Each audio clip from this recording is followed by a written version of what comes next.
با студия тақдим мекунад.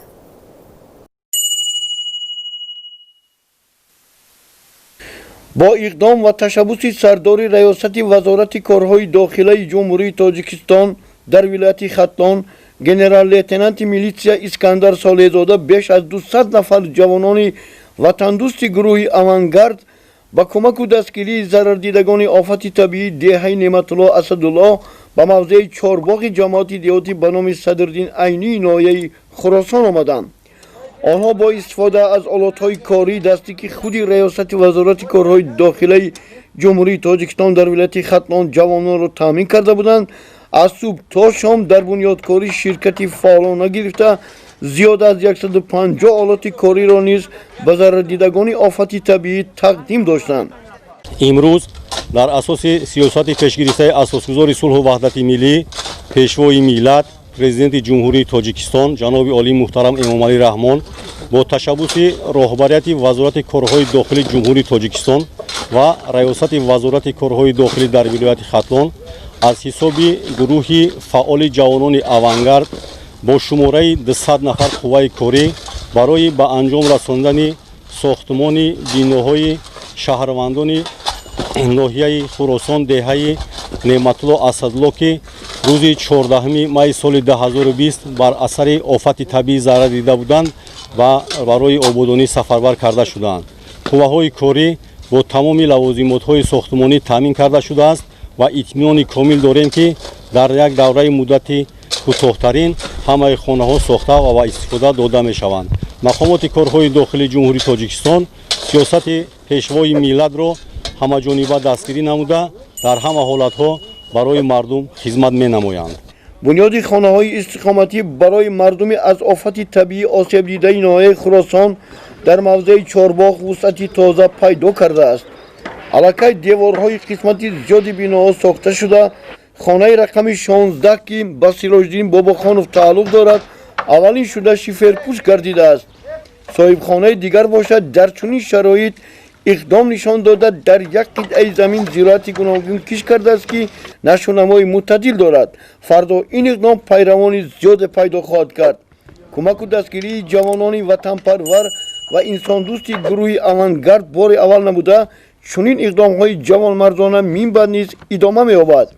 امروز با تشبوس گروه جوانان اوانگارد در ناحیه خراسان برای کمک نمودن به ضرردیدگان سیل آفت طبیعی که در یک مدت کوتاه با دستگیری حکومت کشور خانه‌های خود را علاقه ساخته به استفاده داده ایستادند از حساب جوانان فعال گروه اوانگارد از تمام شهر ناحیه ولایت ختلان و شهر دوشنبه برای کمک نمودن آمدند.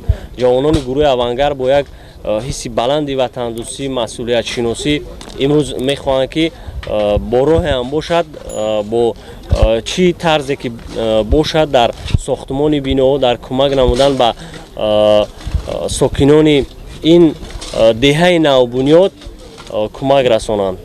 اگر از شهر دوشنبه 50 نفر جوانان گروه اوانگارد اختیاری به یاری ضرردیدگان آفت طبیعی به ناحیه خراسان آماده باشند پس از شهر و ناحیه‌های ولایت ختلان در این روز 150 نفر جوانان این گروه در بنیادکاری‌ها سهمی ارزنده گذاشتند. با تشبوس سردار ریاست وزارت کارهای داخلی در ولایت ختلان گنرال لیتنانت میلیتسیا محترم اسکندر سالیزاده در همبستگی با گروه جوانان اوانگارد ریاست وزارت کارهای داخلی یک اقدامی سازنده به خاطر یعنی همدلی و دستگیری در کارهای ساختمانی که در ناحیه خراسان امروز ادامه دارد زیاده از 150 نفر جوانان گروه اوانگارد از شهر و ناحیه‌های منطقه باختر سفربر گردیدند. یعنی مقصد از تشریف ما در اینجا از این عبارت است که یعنی دستیاری رساندن به مردم آسیب زده و در کارهای ساختمانی یعنی سهم گذاشتن که البته همه این از تشبوس‌های نجیبانه سرور دولت اساسگزار صلح و وحدت ملی پیشوای ملت پرزیدنت جمهوری تاجیکستان محترم امامعلی رحمان شهادت می‌دهد. یعنی امروز ما جوانان واقعا پیرو پیشوای ملت هستیم و در تمام روزهای که نو واسطه به سر مردم چی میآید امروز یعنی نقش جوانان در رشد جامعه شهروندی باریز است. سیاست خردمندانه سیاست سازنده و بنیادکارانه حکومت جمهوری تاجیکستان امکان واقعی فراهم آورده است که ҷавонони саодатманди диёр дар ҳама ҳолат аз ин сиёсат дастгирии комил намоянд, ба ҳамватанони осебдидаи худ дасти кӯмак ва ёрии амалии худро расонанд. мо сеюм маротиба аст ки дар ин ҷо дар корҳои сохтмонӣ омада, яъне саҳми худро гузашта истодем ки албатта ин ташаббусҳои бевоситаи мана роҳбарияти раёсати вазорати корҳои дохилӣ, яъне дар ҳамбастагӣ бо ҷавонони гурӯҳи авангарди вилояти хатлон мебошад. Яъне имрӯз мо бояд ҷавонон дар рушду нумӯи Тоҷикистони азизи худмон саҳмгузор бошем, зеро ки раиси ҷумҳур дар тамоми баромадҳои худ қайд мекунад ки ҷавонон ояндаи миллатанд. ба ин хотир имрӯз дар бари мардуме ки имрӯз аз офати табиӣ зарар дидан мо истодаем ва то охирин лаҳзае ки ин мардум ба хонаи худаш медарояд, ҷавонони гурӯҳи авангард ҳамеша дастгирӣ ва бевосита ба корҳои сохтмонӣ ёрасон мебошем. раҳбарияти вилояти хатлон, ноҳияи Хӯросон бахусус мардуми аз офати табиӣ зиёндидаи деҳаи Неъматулло Асадуллои ҷамоати деҳоти Садриддин Айнӣ аз ҳукумати ҷумҳурии Тоҷикистон, соҳибкорони бонангу номуси диёр, раҳбарияти вазорату кумита, корхонаву муассисаҳои хайрхоҳ сипосгузоранд.